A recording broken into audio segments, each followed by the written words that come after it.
پھر مال پتہ نہیں بکے نہ بکے، کوئی ہم سے مال خریدے نہ خریدے.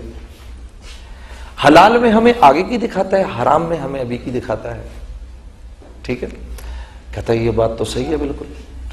تو میں نے کہا اللہ نے اپنی ذات سے استفادہ ہمارے لیے آسان رکھا ہے.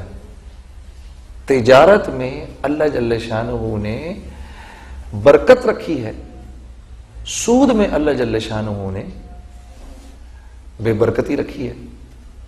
کہتا لیکن مجھے تو نظر آتا ہے جب جنید بھائی مجھے 120 روپے ملتے، میں نے 100 روپے بینک میں رکھے، مجھے 120 روپے مل گئے، یہ تو میرے تو پیسے بڑھ گئے. میں نے کہا ہاں پیسے تو بڑھ گئے، آنکھ تو یہی دکھا رہی ہے کہ پیسے بڑھ گئے، لیکن اللہ تیری میری ضرورتیں 140 روپے کی کر دے گا. کہ لیکن آپ کہہ رہے ہیں کہ صدقہ دو مال بڑھے گا. میں نے کہا ہاں اللہ کے رسول نے قسم کھائی ہے اس بات پر. کہا لیکن مجھے تو نظر آ رہا ہے میرے پیسے کم ہو گئے. میں نے کہا اللہ تو 20 روپے دے گا نا، تیرے پاس بچیں گے 80، لیکن اللہ ضرورتیں 60 روپے کی کر دیں گے. یہ شکلیں تو محتاج ہیں اللہ کی، اسی بات کو تو ماننے کو دل نہیں کرتا. تو اللہ کیا بتا رہے ہیں، تم اگر ان شکلوں کو دیکھ کر چلو گے، اپنی تجارت کو دیکھ کر چلو گے، اپنے مال کو دیکھ کر چلو گے، اپنی وزارت اور حکومت کو دیکھ کر چلو گے، تو دین پہ نہیں چل سکتے. پھر دین پہ نہیں چل سکتے. دین پر تو وہ چل سکتا ہے جو ان تجارتوں، ان وزارتوں، ان حکومتوں کے بارے میں دل میں یہ ارادہ رکھے کہ یہ ساری کی ساری چیزیں مجھے پالنے میں اللہ کے امر کی محتاج ہیں. یہ آسانی سے نہیں ہوتا، یہ چیز آسانی سے نہیں ہوتی. اس کے لیے تو موت تک نفس اور شیطان سے جھگڑا ہے. لیکن جو اس کو کرتا ہوا نکل گیا وہ اپنی جوانی میں سرسبز و شاداب ہوگا، وہ اپنے بڑھاپے میں سرسبز و شاداب ہوگا، وہ اپنی تجارت میں لوگوں کے بدلنے کا ذریعہ بنے گا، وہ اپنی عمارت میں لوگوں کے بدلنے کا ذریعہ بنے گا.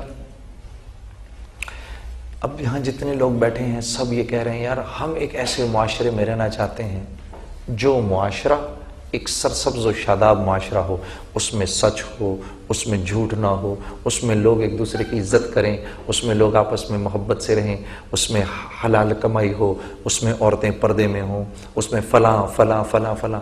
کون نہیں چاہتا؟ سب چاہتے ہیں جی، ہیں جی، سب چاہتے ہیں، بالکل سب چاہتے ہیں. استاد یہ چاہتے ہیں کہ طلباء ان کی عزت کریں، کون استاد یہ نہیں چاہتا؟ طلباء یہ چاہتے ہیں استاد ان کو صحیح سبق پڑھائیں، ان کی صحیح تربیت کریں، کون طالب علم یہ نہیں چاہتا؟ تو اللہ جل شانہ نے استاد کی مرضی کی ساری چیزوں کو طلباء کا دین بنا دیا، اور طلباء کی مرضی کی ساری چیزوں کو استاد کا دین بنا دیا. یہ دین ہے، اتنا آسان ہے. لیکن میرے عزیزو، وہ انسان معاشرے میں کوئی نہ کوئی چینج لا سکتا ہے جو خود اپنی زندگی کو چینج کرنے کے لیے تیار ہو. یہ اللہ کا فارمولہ ہے جو بات سمجھ میں نہیں آتی. کیونکہ یہ مشکل ہے. آدمی کی نظر اپنی ذات پر نہیں جاتی، وہ اوروں کو دیکھتا ہے. سوائے انبیاء علیہ الصلوۃ والسلام کے کوئی معصوم نہیں. ٹھیک ہے، سب غلطی کے پیکر ہیں. جب ہم ایسے اشارہ کرتے ہیں بھائی تو ٹھیک ہو جا، تو دراصل ہم یہ نہیں دیکھتے کہ یہ 3 انگلیاں میری طرف بھی اشارہ کر رہی ہیں. جنید اس کا ٹھیک ہونا اتنا ضروری نہیں جتنا تیرا ٹھیک ہونا ضروری ہے. تو جب آپ اپنی ذات کو ٹھیک ہونے کے لیے، آپ اپنی ذات کی تربیت کے لیے اپنے آپ کو پیش کریں گے، تب اللہ جل شانہ آپ کو اوروں کی ہدایت کا ذریعہ بنائیں گے. یہ ایسے ہی ہے کہ یہاں کالج میں آپ لوگوں نے اپنے آپ کو پیرامیڈکس کے سبجیکٹ میں ٹریننگ کے لیے پیش کیا ہے. اب جب یہ ٹریننگ کمپلیٹ ہوگی تو اللہ جل شانہ آپ کو اوروں کی تکلیف کے دور ہونے کا ذریعہ بنائیں گے. یا میں اگر باہر ہی کھڑا ہو جاؤں ڈاکٹر بنے بغیر، میں لوگوں سے کہوں بھی میں تمہارے مرض کا علاج کرتا ہوں، تو میں کیا مرض کا علاج کر سکوں گا؟ نہیں کر سکوں گا. ہاں میڈیکل کالج میں، پیرامیڈکس کے کالج میں اپنے آپ کو ڈالوں گا، یہاں پر جو یہاں کی جو نالج ہے اس کو سیکھوں گا. جب سیکھ لوں گا کسی نہ کسی درجے میں مجھے چیز آ جائے گی، پھر اللہ مجھے استعمال کرے گا اپنے بندوں کی فلاح کے لیے. اللہ کا معاملہ یہ ہے.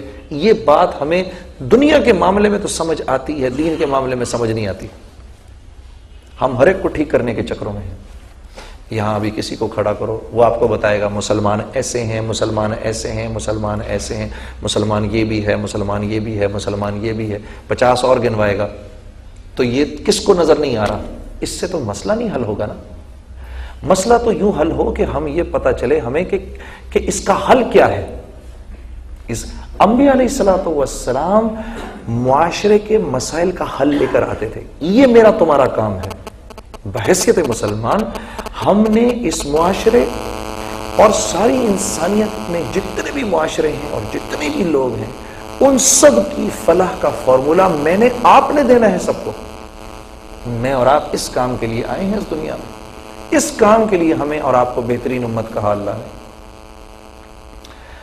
حضرت ربیعہ بن عامر رضی اللہ تعالیٰ عنہ بڑے جلیل القدر صحابی تھے. رستم کے دربار میں پہنچے تو رستم نے پوچھا تم یہاں کیوں آئے ہو؟ انہوں نے کہا ہم آئے نہیں، ہم تو بھیجے گئے ہیں. کنتم خیر امت اخرجت للناس. اس کا مطلب بیان کر دیا ان کو کہ تم بہترین امت ہو کیونکہ تم ساری انسانیت کی طرف بھیجے گئے ہو. تو رستم نے پوچھا کہ تمہیں کس نے بھیجا ہے؟ پھر دوسرا جواب دیا ہمیں اس اللہ نے بھیجا ہے جس نے مجھے اور تمہیں اور اس ساری کائنات کو بنایا ہے. کہا اچھا اس اللہ نے کیوں بھیجا ہے؟ کہا اس لیے بھیجا ہے. 3 جواب دیے جو کہ میرے تمہارے لیے ہر آنے والے مسلمان کے لیے اس دنیا میں راہ عمل ہیں. کیا 3 جواب دیے؟ پہلا جواب اس اللہ نے ہمیں اس لیے بھیجا ہے تاکہ ہم لوگوں کو انسانوں کی غلامی سے نکال کر ایک اللہ کی بندگی میں کھڑا کر سکیں. اللہ نے ہم کو اس لیے بھیجا ہے تاکہ ہم لوگوں کو دنیا کی مشکلات سے نکال کر اسلام کی وسعتوں میں داخل کر سکیں، تاکہ ہم لوگوں کو ظالموں کی بے اعتدالیوں سے نکال کر اسلام کے عدل میں کھڑا کر سکیں. ہم اس لیے بھیجے گئے ہیں. یہ 3 کام ہیں ہمارے. یہ ہمارے اس دنیا میں آنے کا مقصد ہے. یہ مقصد ڈاکٹر کے آنے کا بھی ہے، انجینئر کے آنے کا بھی ہے، پرنسپل کے آنے کا بھی ہے، اسٹوڈنٹ کے آنے کا بھی ہے، ٹیچر کے آنے کا بھی ہے، تاجر کے آنے کا بھی ہے، یہ بادشاہ کے آنے کا بھی ہے. لا الہ ہے کیا؟ سب سے پہلے تو میری اپنی ذات کی نفی ہے، میرے اپنے نفس کی نفی ہے. وہ مجھ سے ہوتی نہیں کیونکہ اپنے آپ کو میں پرفیکٹ سمجھتا ہوں. ایک ہمارے بزرگ تھے، ان سے کسی نے پوچھا بھائی لا الہ کا مطلب کیا ہے؟ لا الہ الا اللہ کا مطلب کیا ہے؟